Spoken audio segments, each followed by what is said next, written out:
Syukur para alim ulama yang turut hadir dalam majlis ini.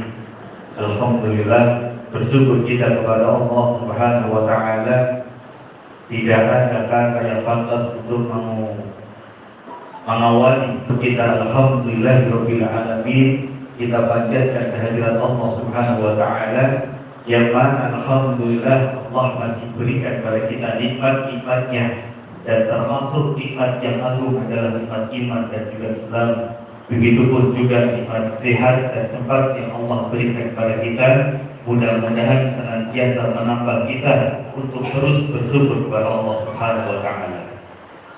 Salawat dan salam semoga senantiasa tercurah limpah kepada junjungan kita Nabiullah Muhammad sallallahu alaihi wasallam, kepada keluarganya, sahabat-sahabat yang tabi'in dan orang-orang salih yang senantiasa bersungguh-sungguh dalam menjalani, mengamalkan dan mendakwahkan sunnahnya Rasulullah SAW. Hadirin wal hadirat sekalian yang dimuliakan Allah, alhamdulillah saya bahagia sekali sore ini bisa bersilaturahim dengan Bapak Ibu sekalian, yang mudah-mudahan semuanya sehat walafiat, diberikan kemudahan dalam segala urusan, dilapangkan segala urusannya, dan mudah-mudahan Allah terima amal ibadah kita insyaallah. Hadirin wal hadirat yang dimuliakan Allah Subhanahu wa taala, pangapunten, mohon maaf kami kalau mungkin sedikit agak terlambat. Saya datang kemari kebetulan dari siang jam 1 sampai jam 5 nanti jadwalnya ada rapat pimpinan para pesantren di Jawa Tengah dengan Majelis Taklim Pusat yang tadi sudah dibuka oleh Pak Samsul Anwar. Sehingga mohon maaf sekali tadi ceritanya sedikit tadi kita dapat saya kirim, kemudian persiapan ke sini ternyata jalannya masya Allah banget. Jadi kalau sudah menjelang Lebaran itu kondisi jalan itu luar biasa. 20 menit Pak, saya dari Mamsudo di sini. Padahal biasanya kita 7 menit sudah sampai. Ternyata tadi harus 20 menit baru sampai. Hadirin hadirat sekalian yang dimuliakan Allah Subhanahu wa taala, dalam kesempatan yang berbahagia ini ada kajian utaris bawahi. Yang pertama adalah nantinya tentang takwa yang menjadi tujuan utama daripada puasa, dan yang kedua adalah tentang keutamaan di 10 hari terakhir bulan Ramadan. Hadirin berhadirat yang dimuliakan Allah Subhanahu wa taala, alhamdulillah kita bersyukur tentu kita sudah masuk hari yang berapa Bapak Ibu? Hari berapa? 21. Nanti malam berarti ganjil atau genap? Ganjil atau genap? Kalau Muhammadiyah jelas genap. Tapi kalau versi pemerintah nanti malam itu ganjil banget. Makanya ini masya Allah ya, 10 hari terakhir itu betul-betul pas Tabiul Khairat. Ya. Kalau malam nanti kemarin ya, malam itu ganjil ya. Malam ganjilnya kita, masjid-masjid juga banyak alhamdulillah yang ramai. Dan nanti malam itu juga malam ganjil banget. Karena ternyata kemarin kan ada khilafiyah gitu ya. Ada yang mulainya tanggal 2, ada juga yang mulainya tanggal 3, sehingga otomatis 10 hari terakhir itu ganjil semua. Ya, khairan insyaallah. Kita berdoa saja mudah-mudahan semuanya dapat pahala ganjil semua insyaallah. Hadirin hadirat yang dimuliakan Allah Subhanahu wa taala, tentu dalam bicara tentang ibadah puasa ada satu ayat yang kemudian ayat ini seringkali diulangi para khatib-khatib kita, yang terdapat dalam Quran surah Al-Baqarah ayat 183. Allah berfirman, A'udzu billahi minasyaitonir rajim. Bismillahirrahmanirrahim. Ya ayyuhalladzina amanu kutiba 'alaikumus shiyam kama kutiba 'alal ladzina min qablikum la'allakum tattaqun.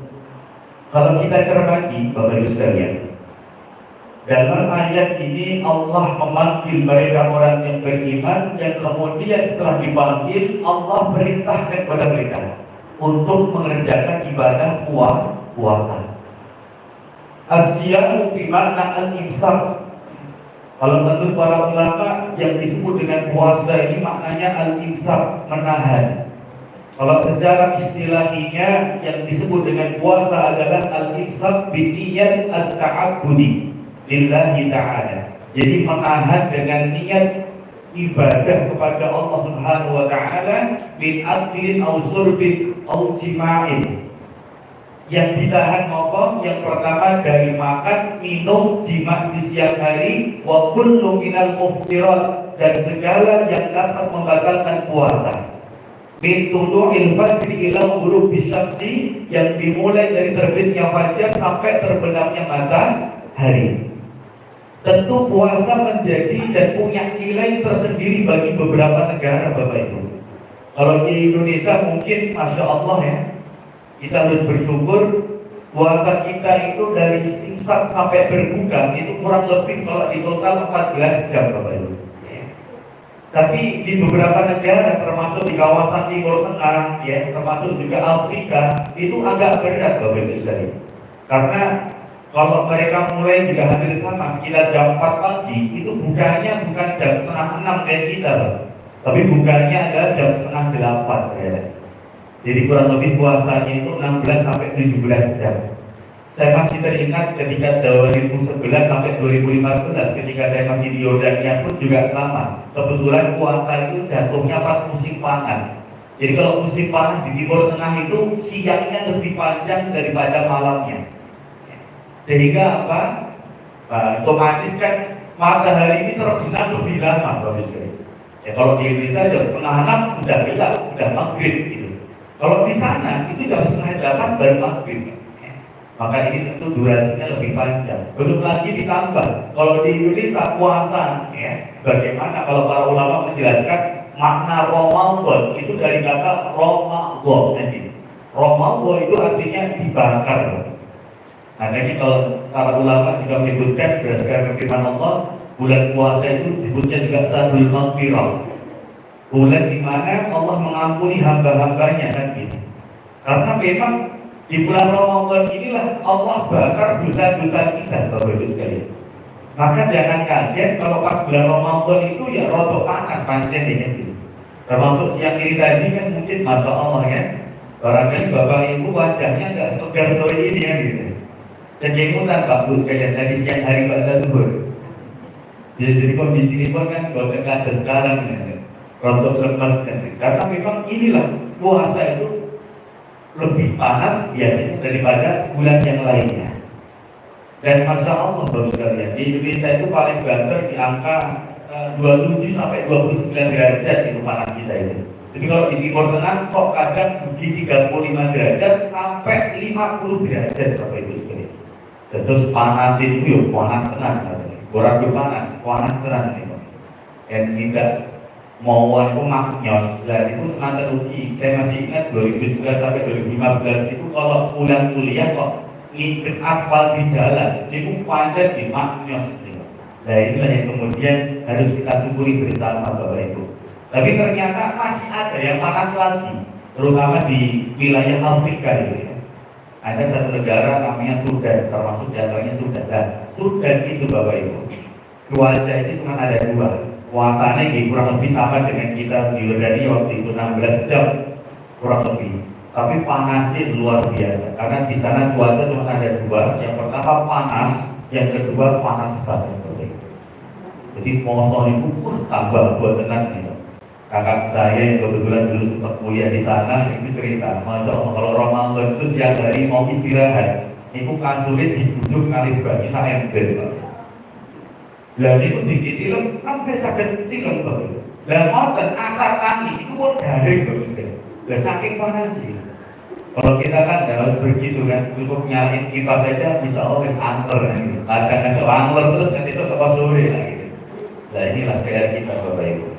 Kemudian yang menariknya lagi dalam ayat ini kalau kita perhatikan ya, di akhir ayatnya Allah menjelaskan kutiba 'alal ladzina min qablikum, bagaimana puasa juga diwajibkan kepada umat sebelum datangnya Muhammad sallallahu alaihi wasallam. Kemudian Allah menutup ayat itu dengan kata la'allakum tattaqun. Allah menggunakan kata la'alla Bapak Ibu. La'alla dalam bahasa Arab itu artinya ala tulit taraji atau adawat kulit taroji, sebuah kata untuk kita itu berharap. Artinya kalau dalam bahasa Jawa menikah mugi-mugi. Kalau dengan kata mugi-mugi, kinten-kinten piyantun ingkang sami poso, niku jaminan takwa apa mboten kinten-kinten? Belum tentu. Ya. Makanya kalimatnya la'ala. Ya. Maka kalau seandainya Allah min qablikum, nggak pakai la'ala langsung. Ya. Min qablikum la takun, itu berarti langsung Pak, orang poso itu jaminan langsung jadi wong takwa. Tapi di sana Allah menggunakan kalimat la'ala. Jadi artinya memang orang kalau sudah puasa, oh itu nggak ada jaminan Pak, dewe langsung jadi pribadi yang takwa. Oh, bukan jaminan Bapak. Ya. Maka ini kemudian ya kata takwa ini yang menarik untuk dikaji Bapak Ibu sekalian. Ya.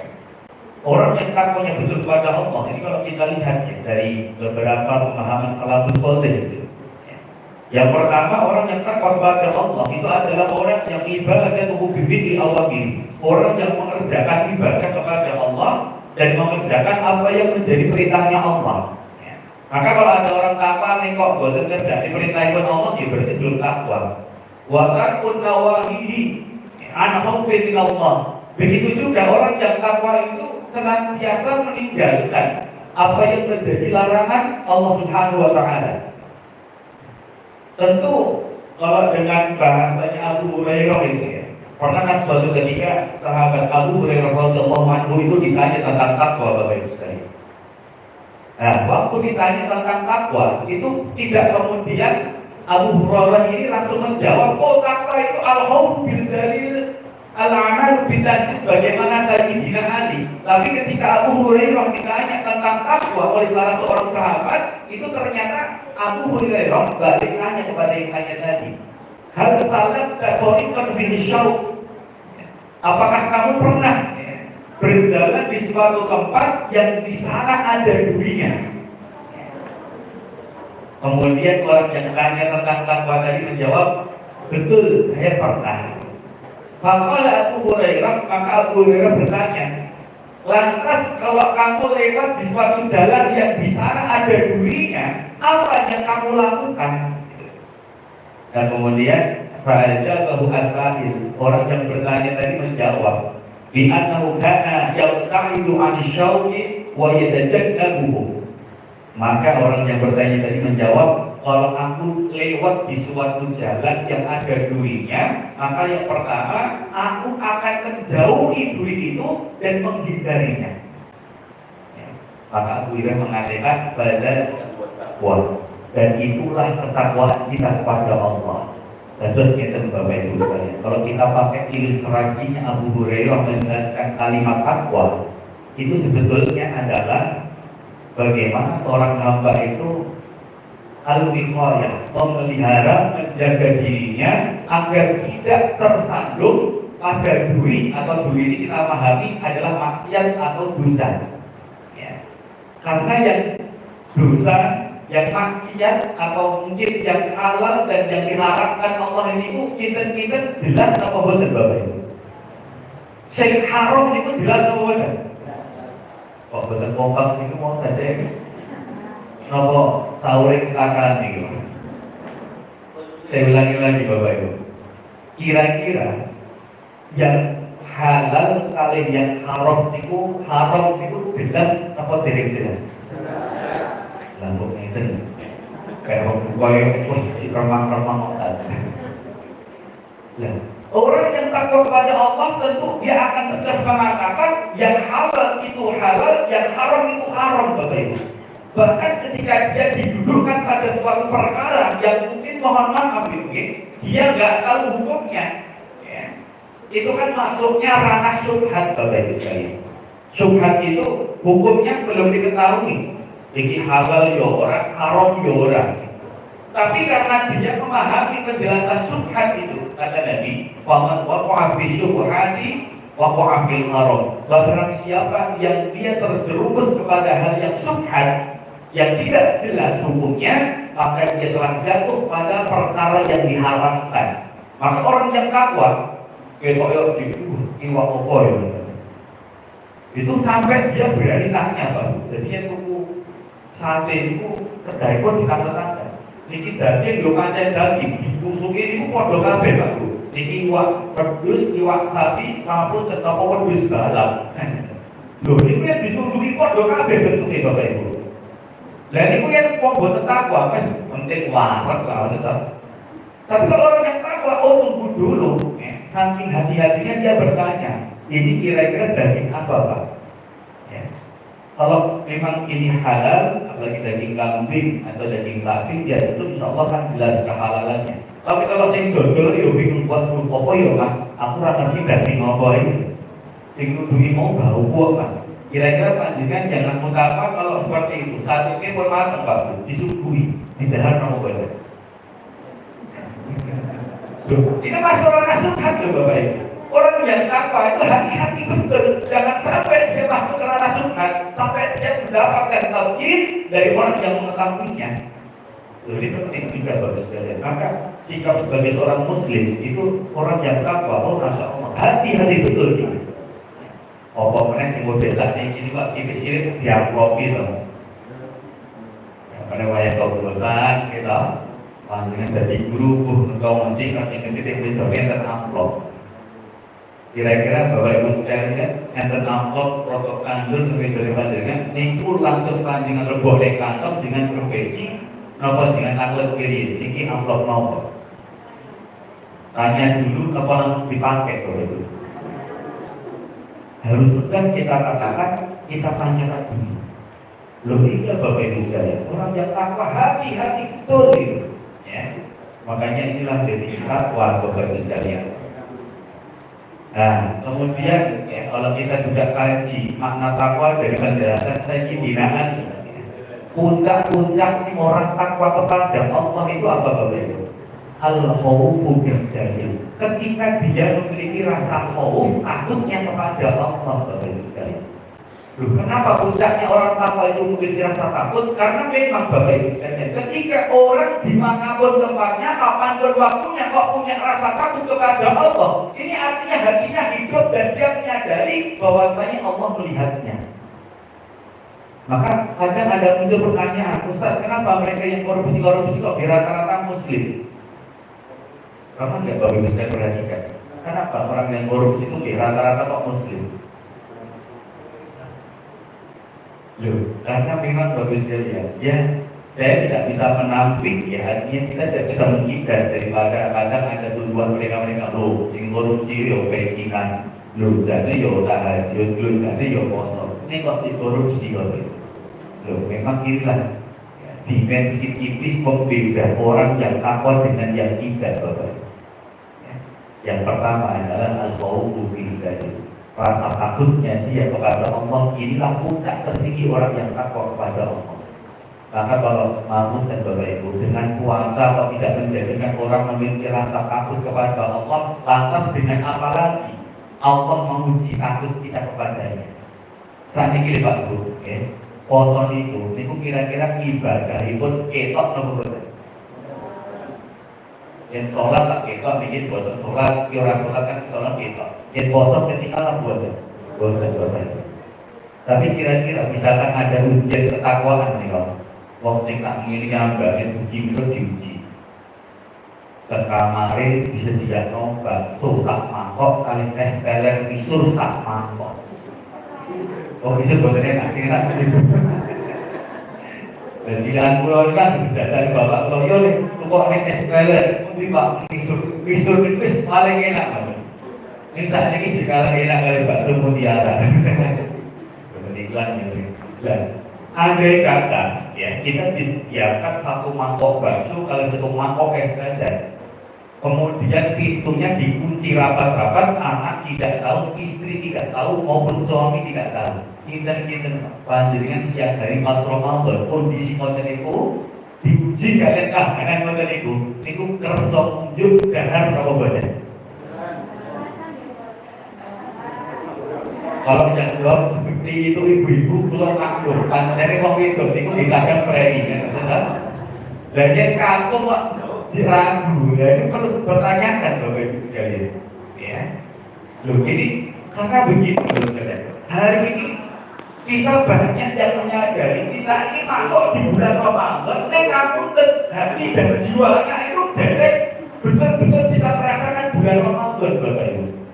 Yang buatan percaya, sing jenenge niku warung makan niku dari peponan dumugi bibing niku.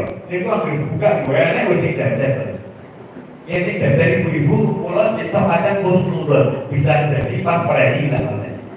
Lah yang sing jajan mas-mas atau bapak-bapak sing gagal-gagal. Lah ini jajan tur nggih wonten mangan ngendi niku obone ekstra kang lemonti. Lha sak ngerti. Ya ngerti lah liwat bola-bali kan dengan soalkan nama ya pancen kalau pertama kita tenan aja. Terus jajan iki kok yo pas poso iki nganggo sarung, esuk yo ben kuliah subuh ning anggere jam 09.00 wis boleh buka. Repot kok. Ya. Lah ini kan Bapak Ibu sekalian. Jadi puncak tertinggi daripada takwa kita kepada Allah itu adalah munculnya rasa khauf kepada Allah. Bisa jadi ya saudara-saudara kita mereka yang mungkin korupsi, mereka yang mungkin berbuat zalim, itu bisa jadi mohon maaf gitu ya, ketakwaannya belum lulus begitu ya. Meskipun tidak ada jaminan juga bagi kita ini lulus ketakwaannya udah ada jaminan. Soalnya mungkin awalnya duit biasanya begitu bukan kali batas 150.000, 200 atau 1 juta. Ini beda Pak, kalau misalkan di hadapan dia itu bisa kepok-kepok total 1 triliun. Teman saya itu Pak kerja di bank BI itu cerita, Ustaz, jadi jangan aneh kalau misalkan ada yang korupsi, karena memang soal agama itu kita itu kan dikasih kesempatan betul. Bahkan orang-orang yang orang ini paham IT, paham hitung menghitung, Excel lancar nilai 100. Loh itu kalau mau bermain angka, pintar banget Bapak Ibu.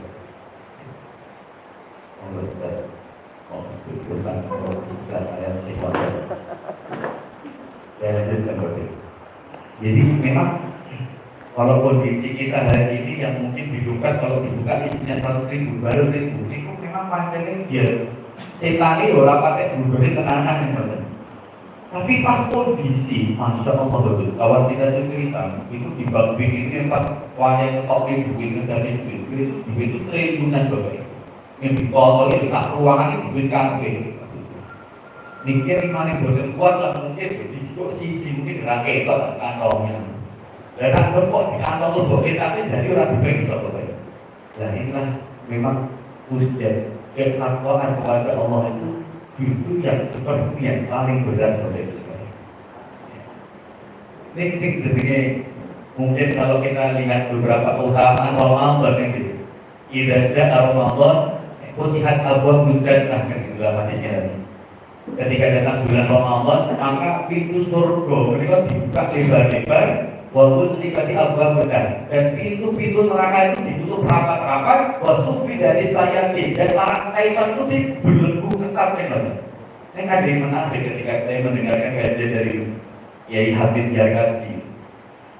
Ini beda yang kasusnya di Indonesia. Soalnya kadang setan-setan itu pun dosa pensiun Bapak Ibu. Soalnya nopo, zaman soalnya itu kadang melalui setan. Jadi kata Kiai Habib Yarkasi, karena Masya Allah Bapak Ibu, kalau kita melihat zaman sekarang ini itu memang betul kadang itu Masya Allah ya tadi bulan pun Ramadan, ini sasi ini Ramadan, ini wong-wong sing lebu di dalam Ramadan, ini koi orang kenal Ramadan.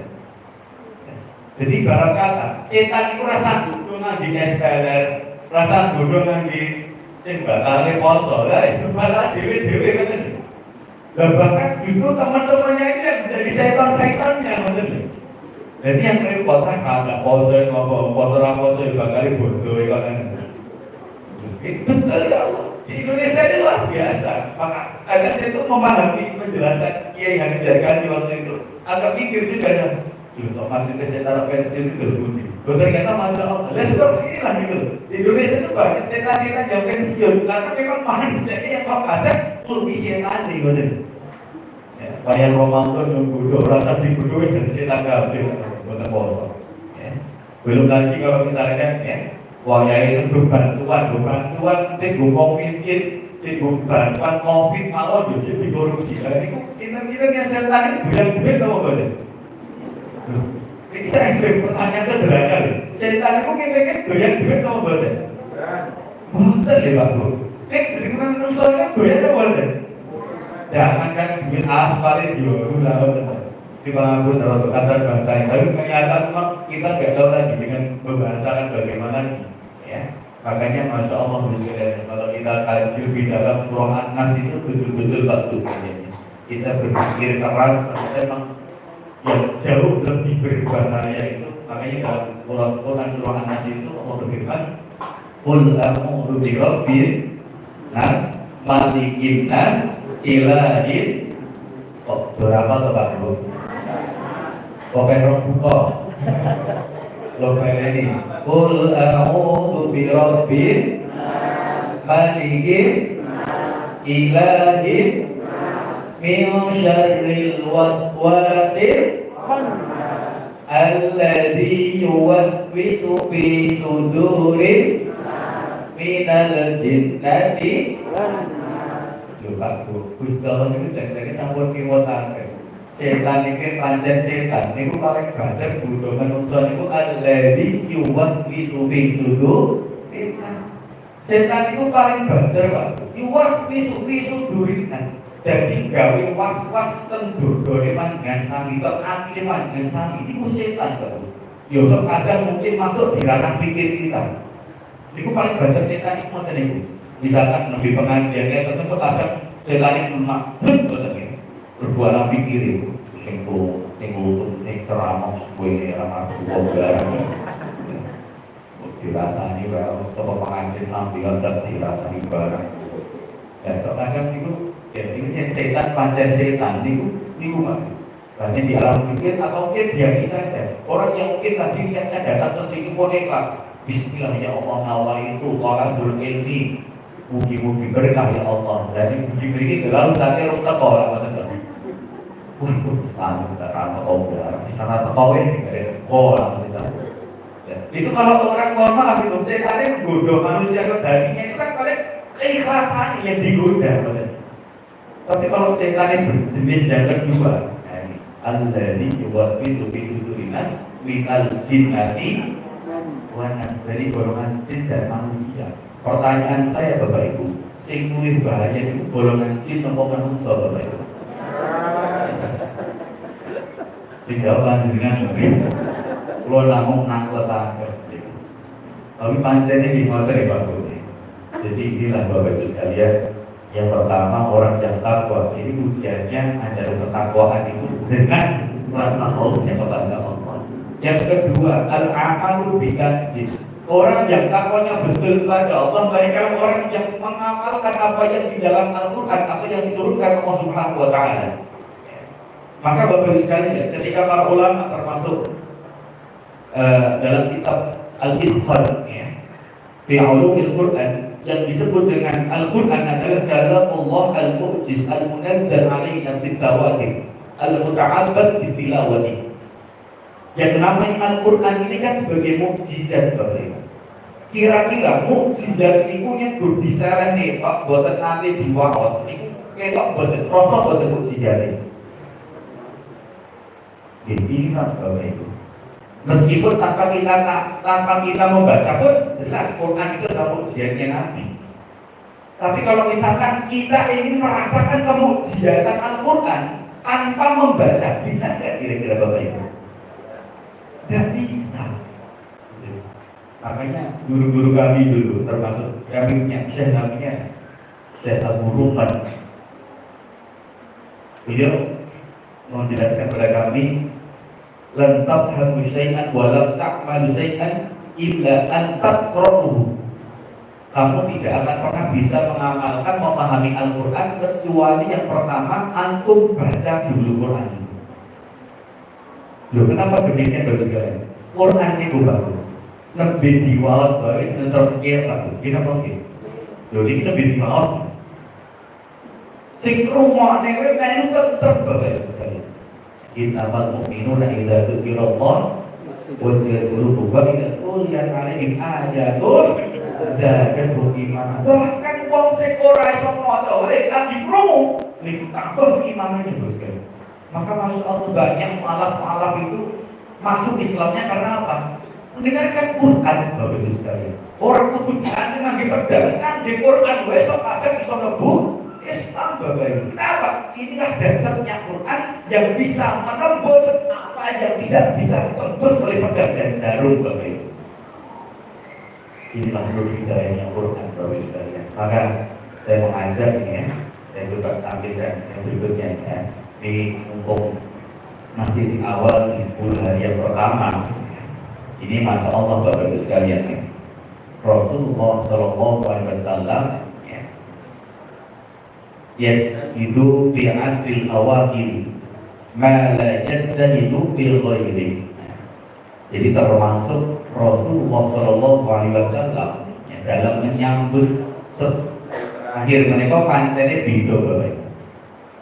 Dados yen Rasulullah menika sadurunge Ramadan sampun sungguh-sungguh, lanjut pas Ramadan disungguh-sungguh. Ning yen pas mlebet 10 hari terakhir iku lampung sungguh-sungguh Bapak Ibu sekalian. Malah yaitu fi ghairi. Bahkan lebih giat ibadah pun melebihi hari-hari selainnya. Itu kalau Nabi pas di 10 hari terakhir. Maka kalau kita masuk 10 hari terakhir usul berkolah, berpuluh, itu kalau dipertanyakan Bapak Ibu. Yang panjang maca Quran pas puasa itu lemas. Itu kita perlu dipaksa Bapak Ibu. Kita dipaksa. Ini kok yo ngantuk yo dadu panjang ngantuk. Makanya sampai Ustaz Haji Hidayat mengatakan itulah yang membenarkan bahwasanya Quran itu kalamu al-mu'jiz. Soalnya apa?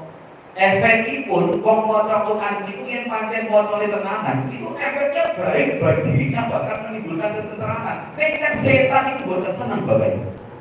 Makanya orang baca Quran nembe 5 menit wis biut. Ya toh. Kita panggil Bapak Ibu. Apa meneh setengah jam. Bismillahirrahmanirrahim. Alhamdulillahirabbil alamin. Sampai malam yang selesai. Alif lam mim. 5 menit pertama bacanya masih tartil. Dzalikal kitabul la raiba fihi hudan lil muttaqin alladzina yu'minuna bil ghaibi wa yuqimuna ash-shalata wa mimma razaqnahum yunfiqun. Dan itu yang pas 5 menit pertama Bapak Ibu. Insya Allah yang pun 20 menit ke atas itu wis berapa. Innal ladzina ngomong Allah. Sekarang membaca itu yang ini lah.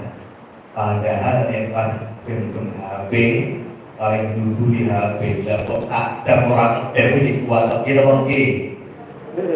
Rekai menang. Kita orang ki.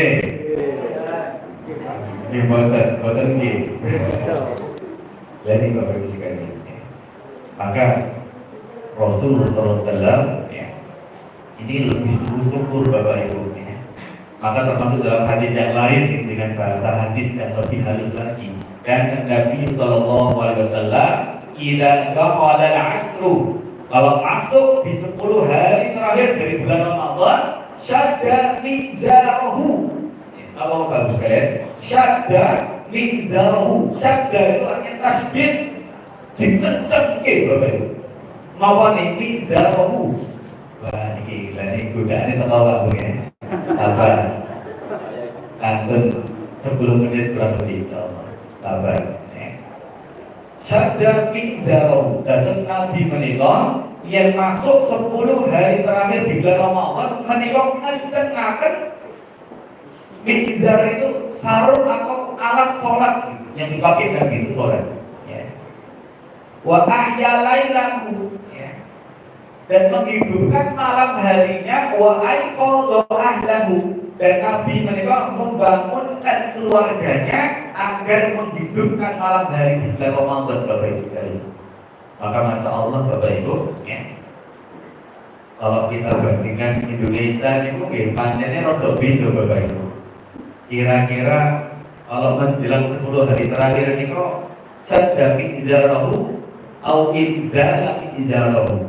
Mereka mengencangkan sarungnya nopo melonggarkan bahkan lepas sarungnya.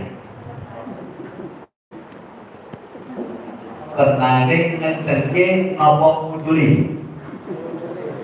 Loh, ini PR loh Pak Bro, karena memang realitanya biasanya pun 10 hari pertama di bulan Ramadan itu Masya Allah Pak Bro, masjid itu sami penuh COVID. Bahkan kadang tak mirip bingung, wah kok begini yang ngantek udah, soalnya jamaah udah kayak latar dijeleni terpal, dijeleni pelosok, ini mau gitu Pak Bro. Lah, 10 hari yang kedua dari bulan Ramadan biasanya rada sudah sedikit. Ning pas menginjak 10 hari terakhir ini, oh itu biasanya mengalami kemajuan yang sangat pesat. Sohibun itu mengalami kemajuan yang sangat pesat. Kita begitu latar tiba-tiba maju dan semakin maju, dan inilah yang memprihatinkan Bapak Ibu. Kenapa demikian? Para ulama itu kalau mengibaratkan 10 hari terakhir itu ibarat lomba pacuan kuda, utawi pacuan lari Bapak Ibu. Niku kita yang pas ajeng bunyi finish, niku ngalon madhep apa tambah mlayu banter Bapak Ibu. Tambah banter niku lak kedaipun. Ning lha kok katahe piyantur niku sok yen boten madhep nggih mlaku ning alon. Gini monggi Bapak Ibu, pengen pompa. Iya, soalnya kan biasanya jamaah terawih gitu, jamaah itu mal-mal kan. Makanya saya bilang sama istri saya, itu biasanya orang Jawa itu lagi ujung. Kalau mau nyari ujung, sak dulungin kosong, ayo tak terlalu boleh. Loh, karena memang saya nggak mau, kalau kipotakan jamaah kalian umumnya agak beliau termasuk latih, itu tarawih kan diisi loh. Bukan itu kalian panjang orang ngerti kan, Gusti Allah itu ngerti tuh. Maka saya bilang sama istri, kalau mau nyari bahkan untuk dijadikan ujung gitu pas menjelang Idul Fitri, ayo larang aja sebelum Ramadan atau mungkin pas awal Ramadan. Jadi kalau mau didir itu harus rapatnya itu sebenarnya. Ayo nggak ada coba. Wakah yang lain lahu, ini bisa menghidupkan malam harinya. Wakah dokan lahu dan membangunkan keluarganya. Maka kalau sekarang Masya Allah banyak masjid-masjid yang menghidupkan malam hari, termasuk diantaranya sholat tarawih 1 juz gitu. Itu tidak apa-apa kalau bisa ikut, ya bismillah ikut. Dan suwi maklumannya tarawih Nabi loh, suwi, gimana deh? Nanti Pak Bukan dengan sholat tarawih 1 juz. Derek angkat tangan. Tanda jujur nih, sing derek nanti sholat tarawih 1 juz. Angkat tangan. Orang yang itu dulu, saya ketahuan deh. Sudah ketahuan deh. Nah, ya derek nanti, kalau suwun buat keras kipas. Jenengan pilih masjid yang wadah Pak Bisa ini. Pilih masjid yang mungkin di sumber-sumber imamnya sekejo, enak. Jadi karena begini Bapak Ibu sekalian ya. Kalau kita lihat sholat malamnya Nabi dalam Qiyamul Lail, ada seorang sahabat, kita berapa ya? 30 berapa ada? 35 menit lagi. Sebelum saya ini saya ceritakan Pak, biar tambah kita semangat. Dan terus ada seorang sahabat Nabi namanya Hudzaifah. Karena Hudzaifah kan yusolli ma'ahun Nabi SAW. Nah suatu ketika ada seorang sahabat itu namanya Hudzaifah sholat beribadah Nabi pas bulan Ramadan. Wa kana sallallahu alaihi wasallam yaqra'u surat al-Baqarah. Nabi waktu itu membaca surah al-Baqarah. Lah niku kita Hudzaifah itu bar al-Baqarah rampung, niku lak den rukuk den sujud. Tapi ternyata selesai al-Baqarah itu Nabi melanjutkan di surah Al-Imran. Ya padahal surah Baqarah mawon itu 3 juz kira-kira.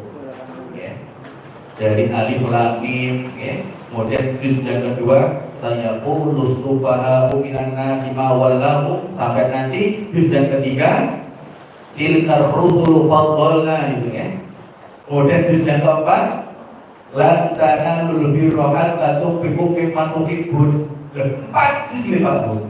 Itu ternyata Nabi belum rukuk Bapak Ibu. Langsung melanjutkan bacaan pun wonten ing surah An-Nisa. Masya Allah, 5 juz Pak Bu. Loh itu sampai Hudzaifah itu kaget. Kenapa? Karena sampai Rasul itu rukuk pas sujud itu pas adanya Bilal bin Rabah Bapak Ibu. Adzan pun bila diterapkan itu pas jam pertama waktu menjelang fajar. Nah, terus kira-kira macam ini bukan pas sholat bunyi jam 3 malam betul.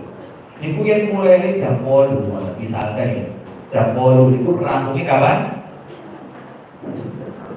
Rampungnya kapan? Jam 3 esok Bapak Ibu sekalian. Masya Allah. Kemarin aja saya baca di sebuah berita itu ada yang mempraktekkan satu masjid itu baca semalam dari baca Isya sekitar jam 9 jam 10 mulai yang dibaca surah Al-Baqarah itu selesainya jam 3 lebih Bapak Ibu. Karena memang 3 juz, satu juz itu paling cepat itu 1 jam atau 1,5 jam. Itu yang bacaannya pakai nada itu Syekh Ibrahim Al-Ahdori. Ada yang tahu Syekh Ibrahim Al-Ahdori? Boten ya? Mungkin dicek Pak. Syekh Ibrahim Al-Ahdori itu bacaan Quran itu sepundi. Oh itu Masya Allah Bapak Ibu sekalian. Itu bisa jadi 1 juz kayak kita masih banyak Bapak Ibu. Ya, maka di sini ya Bapak Ibu sekalian ya Rasulullah SAW menghidupkan 10 hari terakhir di bulan Ramadan. Bahkan Masya Allah